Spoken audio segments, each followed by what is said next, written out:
alaikum yan uwa, bayan gaisuwa da fatan alheri, barkanmu da zuwa shafin Smart Ideas TV.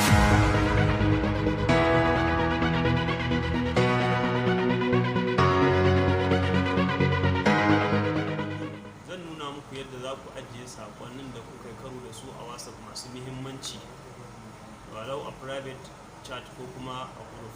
Idan kuna cikin yin chatting sai kuka karo da wasu sakonni irin na faɗakarwa ko wa'azantarwa ko kuma wasu addu'o'i na musamman ko dai wani chat ko labari da kuke so ku ajiye shi domin ku sake yin amfani da shi ko ku kai shi zuwa cikin wasu group din zuwa gaba, sai ku yi saving ɗinsa a cikin WhatsApp.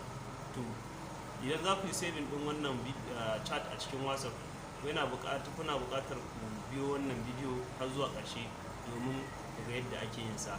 Sannan ina tunatar muku cewa ku danna subscribe, sannan ku danna mana alamar ƙararrawa domin ganin duk bidiyon da muka ɗora a duk lokacin da muka sake ɗora sabon bidiyo. Na gode, ku biyo mu cikin wannan bidiyo.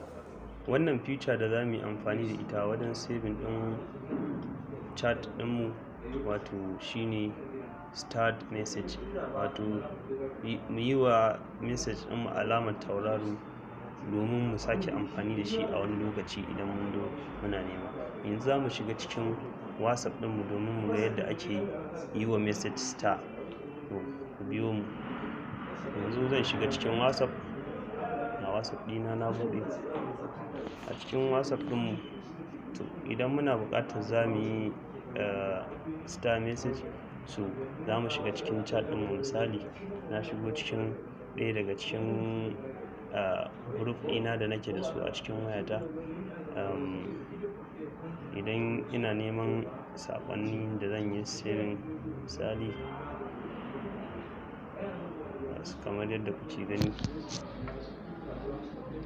to kamar wannan saƙon gashi na faɗakarwa ne ake nuna shi cewa nasiha. To idan naga wannan saƙon cewa ina buƙatarsa domin in sake yin amfani da shi ko in yi saving ɗinsa domin amfani na gaba, sai in danne, wato sai ka danne kan alamar saƙon.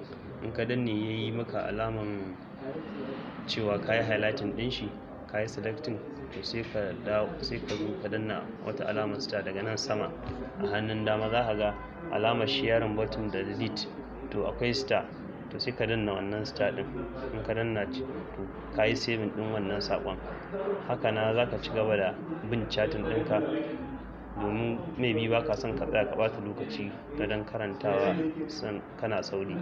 Sai ka duba in ka sake karo da wani wanda kake buƙatar ka sake yin saving ɗin shi, sai ka ƙara dannewa for at least less than 1 second.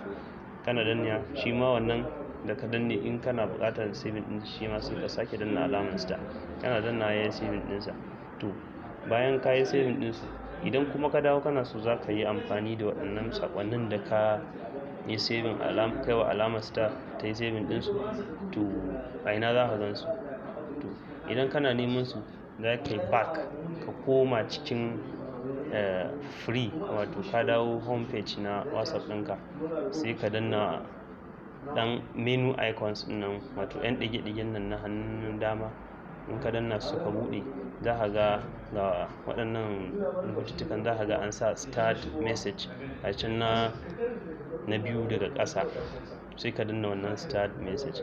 Idan ka shigo za ka ga duka saƙonnin da kai saving.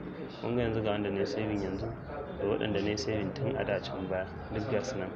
To haka na, to bayan ka yi saving ɗin shi, idan kana son za ka sake ko ka buƙata wannan saƙon, to shi ma a nan cikin start message ɗin sai ka sake dannewa. In ka danne, za ka ga start ɗin an yi mata alamar strike, sai ka danna strike ɗin. Kana dannawa, to shi ma ka cire shi daga cikin start message, ko kuma ma za ka iya deleting ɗin shi gaba ɗaya, ko ka yi copy ko kuma ka yi share. Ga alamar share nan, za ka fitar da shi daga cikin WhatsApp ɗinka.